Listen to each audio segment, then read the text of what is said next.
Right now on the National Weather Desk, winter storm. Thanksgiving could be white, wet, and cold for many people across the country. It'll be an all-rain event for I-95 with snow for the higher elevations of upstate New York and northern New England. California's atmospheric river left many farms underwater, but it's not all bad news. We could probably use a little bit more of it. Hurricane season ends this weekend. We'll compare the forecast to what actually happened. Just a great reminder for us all, weather is fluid. We'll show you the latest products designed to help runners weather all types of conditions. And as you got to experience, you stayed completely dry when you were in there. And the rare seal found trying to eat rocks is released back into the wild. From our nation's capital, this is the National Weather Desk. Good morning and welcome to the National Weather Desk. I'm meteorologist Matt Ritter. A coast-to-coast storm that dumped heavy snow in the Rockies is moving east. By Thanksgiving Day, it will be in the Midwest and then the East Coast. And by Black Friday, it'll be snowing across multiple Northeast states. Places along the Great Lakes, like here in Erie, Pennsylvania, could see feet of lake effect snow through the weekend. Meteorologist Jordan Evans has the holiday forecast. We've made it to the day before Thanksgiving, also known as one of the busiest travel days of the year. A weather maker getting its act together over the plains. That's going to bring some snow to places like Denver, so some issues at a major travel hub there around Colorado. Otherwise, most of the country looking pretty quiet. Chicago, Detroit, temperatures into the 40s and 60s for Atlanta and 70s across the Lone Star State as that weather maker starts to push farther east. Going into Thanksgiving Day itself, here's that forecast for the East Coast. That same storm system getting its act together with rain and snow for parts of the Northeast. It'll be an all-rain event for I-95 with snow for the higher elevations of upstate New York and northern New England. Behind the storm system, much more quiet with chilly temperatures. We're into the 30s around Denver, Kansas City. Here's Friday's forecast: 19 for a high temperature in Minneapolis, 27 in Chicago, and 53 for Dallas, and some 70s across the desert Southwest. For the National Weather Desk, I'm meteorologist Jordan Evans. And that storm out west is dropping heavy snow across multiple states. In Utah, snow fell across the mountains and into the valleys for most of Tuesday. Central and southern Utah got most of the snow, while the mountains near Salt Lake City started with rain that switched to snow by evening. A winter storm warning remains in effect through this evening. And there's also a winter storm warning in many parts of Colorado, including the San Juan Mountains in the southwestern part of the state. Up to 3 feet could fall before the storm moves on. On Tuesday, portions of busy Interstate 70, which connects the mountains to Denver, were shut down. A slushy snow in Denver today could lead to some delays at Denver's airport, the fourth busiest in the country. Meantime, snow in central California could mean a great weekend of skiing. Rich Rodriguez has details. Just days before Thanksgiving, the folks here at China Peak say these are the best snow conditions they've seen since 2010. The snow is getting thicker by the hour at China Peak. Close to 2 feet of new snow in the past 24 hours. Opening day is this Friday. I mean, we're absolutely ready. The conditions are going to be amazing. I mean, for late Thanksgiving or late November and Thanksgiving opening. Kohi says the mountain has a nice wet layer of compact snow for the base. He adds the staff is working long hours to get the lifts, runs, and the parking lots ready for skiers. We've got 6, 2, and the 400-footer opening this weekend, and we're pushing to get Chair 1 open this weekend as well. The yearly goal for China Peak is to open Thanksgiving weekend. Mother Nature didn't disappoint, and the resort believes skiers will be pleasantly surprised on Friday. There's great snow. The whole mountain is white. I wouldn't be surprised to see some people venturing off trail a little bit. With such great snow coverage, Kohi hopes to get more trails open after the weekend. And here's a holiday treat. People living in some northern states in the upper Midwest could be treated to a display of the northern lights tomorrow and Friday. NOAA's Space Weather Prediction Center says it's thanks to a coronal mass ejection from the sun. However, to see any lights, they just need the skies to be clear, which could be a problem in many places. And the recent atmospheric rivers have moved on from California, but not before leaving behind lots of flooding from the rains. And many farmers found their fields underwater. But as Hannah Gutierrez reports, not all is lost in Northern California. Since storm system leaves the North State, multiple areas are recovering and drying up from flooding left in its trail. Despite this, Butte County producers say the flooding wasn't detrimental to their orchards or fields. But I don't think it was abnormal for the amount of rain that we get in the North State this time of year. Maybe a little bit early, but nothing abnormal, and we could probably use a little bit more of it. Grass is still growing this time of year, so it's great. For orchards, they're going to sleep this time of year, so the cooler temperature is going to help them.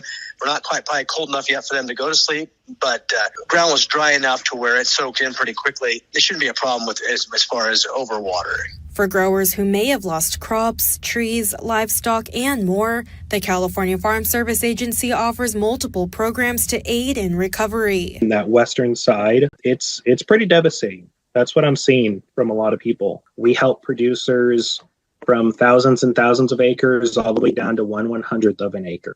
So it doesn't have, you can be big or extremely small. We help them all.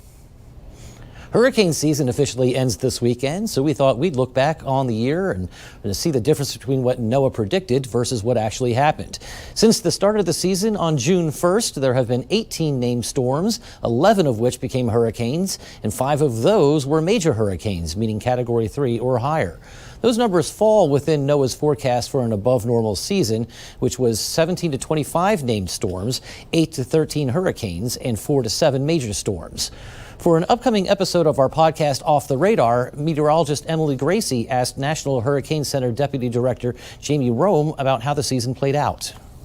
Climate signals that time were indicative of a busy season, and that certainly played out, but I think not in the way that maybe everybody anticipated. I think this is just a great reminder for us all that weather is fluid.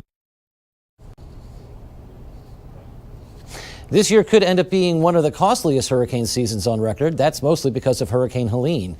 One estimate puts damage just in North Carolina at more than $53 billion. The final bill will likely be higher, and then you also have to include the other southern states that sustained losses.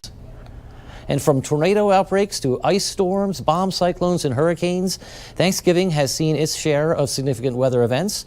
Ohio meteorologist Amanda Verrier takes a look back at some of the most notable events in this TikTok post. We're going to start with the New England ice storm in 1921. This storm coated New Englanders in around 3 inches of ice, causing 100,000 trees to be decimated or uprooted completely. Now on to the 1992 tornado outbreak that affected the Gulf Coast up to the Great Lakes and all the way over to the East Coast. This was one of the largest and longest lasting tornado outbreaks in U.S. history. This brought 94 tornadoes in 48 hours across 13 states. Now moving on to 1950, where we had the Great Appalachian Snowstorm. This storm impacted 22 states, bringing damaging winds, heavy rain, coastal flooding, blizzard conditions to the Ohio Valley, Great Lakes region, Appalachian area, and the Northeast. Now we move on to 1982, where Hurricane Iowa affected the Hawaiian Islands. It struck the western Hawaiian Islands with peak winds at 86 and gusts up to 105, and peak storm surge at 8 feet. Last but not least, the 2019 bomb cyclone. This struck Seattle, bringing 74-mile-per-hour winds. It brought intense rainfall rates to Southern California, submerging roadways in 2 feet of water. A rare hooded seal pup that was rescued in Rhode Island 2 months ago was re-released into the wild yesterday. Nova spent just 2 months at the Mystic Aquarium Animal Rescue Program in Connecticut. Nova needed rehab after ingesting a bellyful of rocks and sand. The last hooded seal found there was back in 2011. 2 months later, she was ready to head back into the wild ocean waters, along with an extra company, a special pack on her back. This animal was outfitted with a satellite tag and then an acoustic tag. That satellite tag is going to give us real-time data, so we'll be able to see her location every day. And then that acoustic tag is going to ping when she's near receivers all along the coastline. Means researchers will get data over the next couple of months that shows Nova's travel patterns. And coming up on the National Weather Desk, Thanksgiving Day means football. We'll check the weather at all 3 locations, plus a bonus game on Black Friday. And we'll take you to a convention that's displaying the latest products for runners, no matter the weather they may encounter.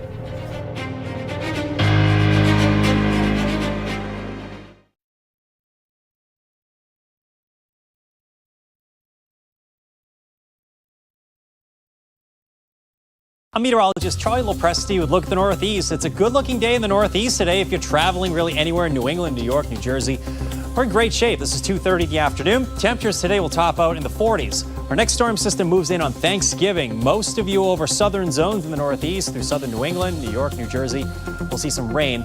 Parts of northern New York, northern New England will get some snowfall out of this. It wraps up early Friday morning. As far as snowfall accumulations, that's confined to New York and northern New England. I'm Chief Meteorologist Gerard Jabali. Here's a look at the mid-Atlantic region. High pressure exiting as we move through your Wednesday, and clouds will be thickening up ahead of our next storm system, and it will be bringing rain, a lot of it through the region, all the way through your Thanksgiving, especially in the first half of the day, and then some breezier conditions and cooler air to follow. Wednesday will still be fairly mild before that system arrives, 50s for highs. We'll have a big spread in temperatures on Thursday where highs could reach the 60s closer to the coast, and the mountains will be much chillier. I'm meteorologist Vetus Reed. Here's a look at your southeast forecast highs for the day. We're looking at Nashville, 59 degrees, 70 in Macon. Charleston, right around 70 degrees. Tampa, 80 degrees. West Palm, 80. So it looks like we're seeing pretty nice conditions down in Florida. Plenty of sunshine. Scattered clouds across parts of the Carolinas up towards the Great Lakes. Looking at a weather system pushing in through the Great Lakes. Some rain and maybe some heavy showers at times with that system as you get north of Tennessee, Kentucky, and into Ohio. So definitely check ahead with some slowdowns across parts of the Mid-Atlantic.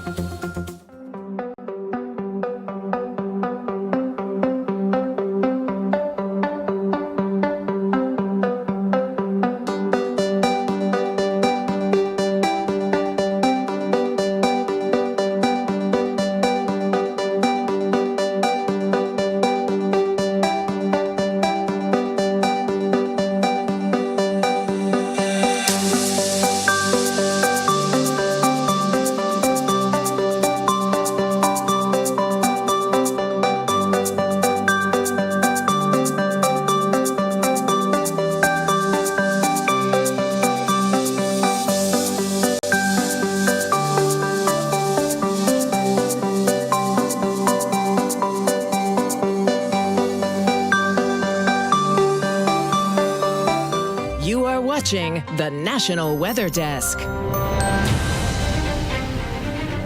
Dedicated runners hit the streets no matter the weather. That's why it's important they're prepared for whatever Mother Nature brings. Austin, Texas meteorologist Chicago Windler recently attended a running event where she saw new products designed to help runners weather the storm and more.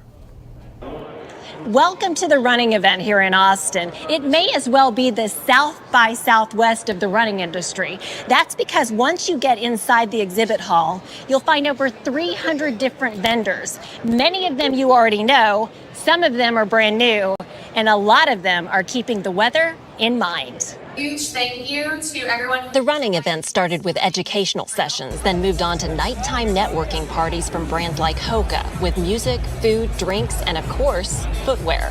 Then before the sun came up, it was time for group runs like this one from Saucony, followed by another from Puma and yet another from New Balance. And then the doors opened to the Running Events Expo, and over 3,000 people, specialty retailers, vendors, influencers, and media took to the convention center floor. So my first stop at TRE was Gorewear. That's because they're known for being waterproof. I get to test out their rain room. We really want to help runners perform in every condition. We know throughout the globe, runners are committed. They like to go out and run in the rain. They like to run in the cold. 30 minutes of rain at a rate of 3 inches per hour.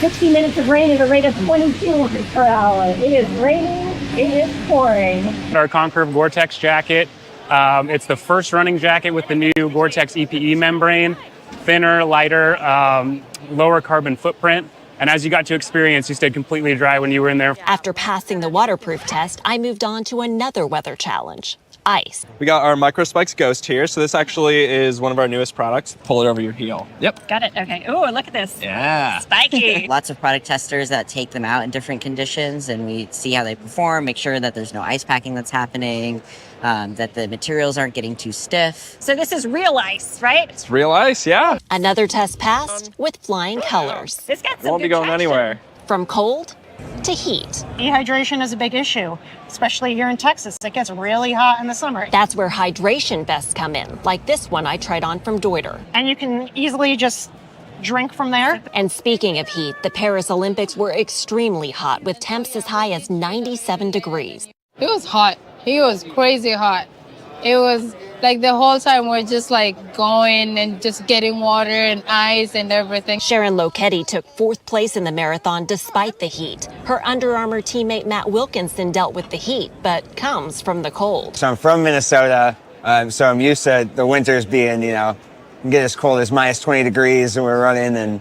And so, yeah, I'm of the philosophy that you can run in anything. You just got to prepare accordingly. Weather is one of those things where you just have to make the best out of it, no matter what it is. I'm a Eugene, Oregon-based athlete, so we deal with a lot of rain. Ben Blankenship runs for Mount to Coast, a new running shoe company that touts durability, comfort, and performance. They actually dry super fast. And coming from like the ultra space as well as the rain, having a shoe that dries out as it clears up is super helpful. It's clear that brands are listening to what athletes want. High performance, specialized, weather-centric gear that will go the distance. In Austin, I'm Chicago Windler for the National Weather Desk. Kentucky has an invasive species problem. For once, we're not talking about insects or fish. These are wild pigs, and they cause thousands of dollars in damage. Now, as Gil McClanahan reports, state wildlife officials are taking steps to solve the problem. Steve Sluss of Johnson County has been dealing with wild pigs for the past 2 years, repairing the damage the animals caused more than once. Oh, yeah, it's aggravating, and it's just, it's an ongoing thing. You don't stay ahead of them, they get ahead of you. Because we only have small scattered populations, we are going to have the ability to fully get rid of these pigs. Terry Brunges is a wildlife biologist with Kentucky Fish and Wildlife. She says wild pigs are an intelligent, invasive species that destroys forests, habitats, and agricultural crops to the tune of thousands of dollars in damage. If you want people to hunt them, that gets rid of them, doesn't it? People think we're crazy for prohibiting it because we're asking the public to help us eradicate pigs by not hunting them. Brunges says that causes more problems. For example, if a hunter shoots into a group of female wild pigs, the rest will scatter and be hard to trap. 10 of them are females, and each one of them has had 5 piglets by then. Yeah. So you've shot 2 or 3, and we went from 20 to 50 in 6 months. The goal, says Brunges, is to have no wild pigs in Kentucky in 5 to 7 years. And we have a special Wednesday edition of our football forecast. The NFL has 3 games tomorrow, and for the first time, 1 on Black Friday. Meteorologist Katie Morgan looks at the weather we can expect in those cities.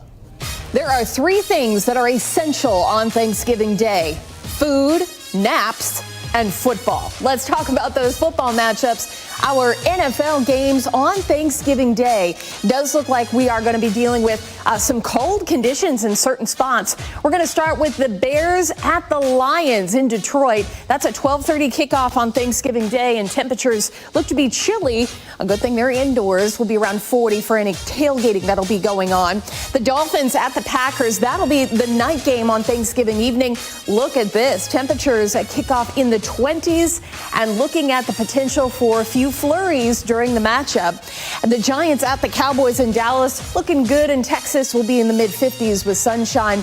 And we have a Black Friday game this year. The Raiders at the Chiefs in Kansas City, Missouri. Also looking at a pretty cold kickoff here for a 3 p.m. kickoff. On Friday, we'll see that sunshine around, though, in the Show Me State. Hope everyone has a wonderful Thanksgiving. I'm meteorologist Katie Morgan. And weather plays a critical role in the first Thanksgiving. It's a topic meteorologist Emily Gracie addresses this week on our podcast. It's called Off the Radar, and here's a preview. This week, as we gather with family and friends to celebrate Thanksgiving, we often recall the familiar story of the Pilgrims who sailed to America on the Mayflower and celebrated their first successful harvest in 1621 with a feast that became known as the First Thanksgiving. But what many may not know is just how significantly the weather shaped the Pilgrims' entire experience. Some people have been arguing recently that this sort of great change in attitudes to the church is to do with the weather, to do with the little ice age. From their decision to leave England, to their transatlantic journey, to their very first brutal winter in the New World. They got here thinking it was going to be European winters, and they got New England winters. Today we are going off the radar and back in time to understand the role weather and climate played in this pivotal moment in American history. You can learn much more about the connection between the weather and Pilgrims, including more about the perilous journey across the Atlantic on our podcast, Off the Radar.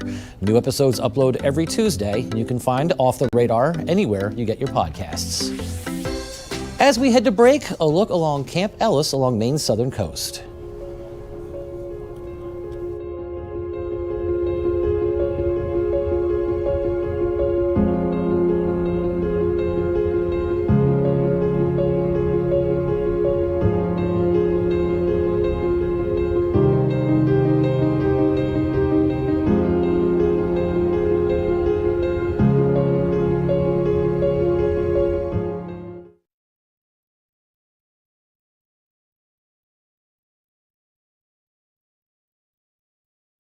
Well, a very good Wednesday morning, everyone. I'm meteorologist Andrew Buckmichael. A developing area of low pressure going to be giving some showers across the Ohio Valley through the day today. Switching over to a rain-snow mix by tonight. Even got a little bit of light snow across the Dakotas there to the north today.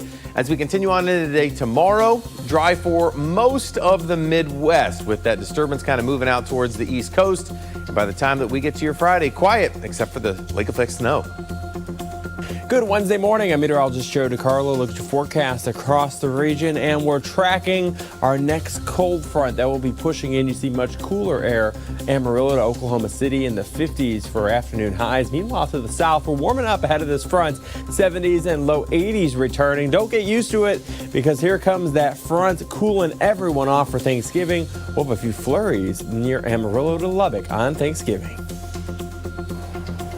Good morning. I'm meteorologist Rebecca Stevenson. Here's what's happening across the West. A big cool down moving in. Temperatures along the western side in the Pacific Northwest just cooling down below normal and staying there. But an Arctic outbreak will be tracking its way from Canada down into parts of Idaho and Montana, bringing increasing mountain snow, while we still have mountain snow showering down around the Colorado Rockies. That's the scene from here.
You are watching the National Weather Desk.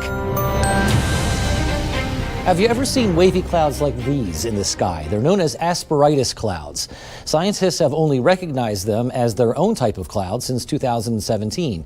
Meteorologist Emily Santom breaks down the details about this type of cloud and highlights a few others. If you've ever seen clouds like these, consider yourself lucky as they're pretty rare. Typically, we see these clouds, apparatus clouds, after thunderstorms, as they're a result from previous storms that were caused by instability in the upper atmosphere. In other words, these clouds are pretty harmless, just really pretty to see. While we're at it, let's explore more of the sky. There are over 10 different cloud types, all weighing more than 1 million pounds. Here's another rare one from Jenny. This is an iridescent cloud. It's a rainbow cloud, and once again, pretty rare. Another picture of lenticular clouds. They look like pancakes on top of one another or saucers in the sky. Typically on the western Maine mountains and the White Mountains of New Hampshire, you can spot these clouds. This is Mount Washington taken from Bretton Woods. Another cool cloud to end it out, a fall streak or a hole punch cloud. Think about punching a hole through a big sheet of clouds. And if you're as much as a cloud lover as I am, you can actually join the Cloud Appreciation Society, which has more than 40,000 members.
Thanks so much for joining us. I'm meteorologist Matt Ritter. We hope you and your family have a happy Thanksgiving.